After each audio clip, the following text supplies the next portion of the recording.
Bonsoir Thierry. Bonsoir Alain. Ici même hier soir, Olivier Mazerolle filait la métaphore footballistique. Il comparait les différentes tactiques. L'attaquant François Hollande de côté, le gardien de but Angela Merkel. Mais là, on vient d'écouter Adrien Gers. On a bien compris qu'il va falloir changer de registre parce que s'il y a bien une chose qui manque ce soir à Bruxelles, finalement, c'est peut-être l'esprit d'équipe. Oui, c'est clair, il est totalement absent. Alors c'est vrai qu'il y a une certaine logique à ce que chaque dirigeant défende les intérêts nationaux de son pays. C'est la même chose à chaque fois au fond. Mais on sent bien cette fois-ci qu'il y a un côté acharné, viscéral à la défense de ces intérêts qui franchement n'est pas très rassurant pour l'avenir de l'Europe. Alors, il y a naturellement des explications à tout ça du côté de David Cameron. Il est, comme chaque Premier ministre conservateur, l'otage, au fond, du courant eurosceptique de son parti, qui correspond d'ailleurs à l'état d'esprit d'une bonne partie de son électorat aussi.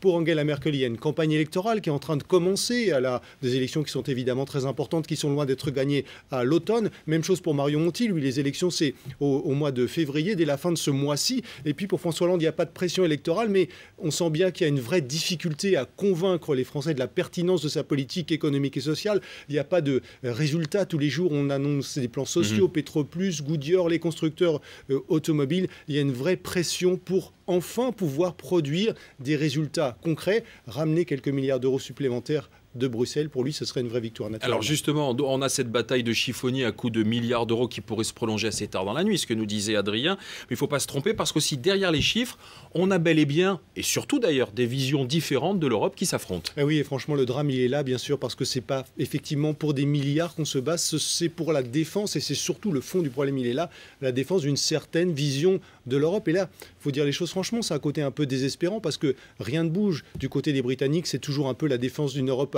à minima. Ce qu'on en attend, c'est au fond l'organisation d'un grand marché européen, rien de plus, et même plutôt moins, puisque David Cameron, il réclame à Bruxelles la rétrocession d'un certain nombre d'initiatives qui ne relèveraient non plus de l'Union européenne, de la communauté européenne, mais à nouveau des capitales nationales.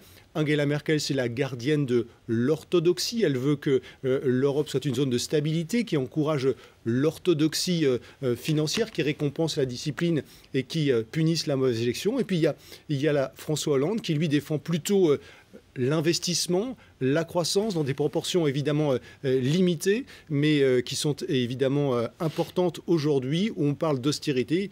Et c'est un mot qu'il essaie de combattre aussi aujourd'hui. Vous voyez, j'en perds mon oreillette. Oui, mais vous l'avez rattrapé au vol sans regarder. Alors là, félicitations pour ce tour de force. Au cœur de l'affrontement, si on se fie maintenant aux personnes, on a d'un côté maintenant le chef de guerre, François Hollande, avec une image internationale de plus en plus flatteuse.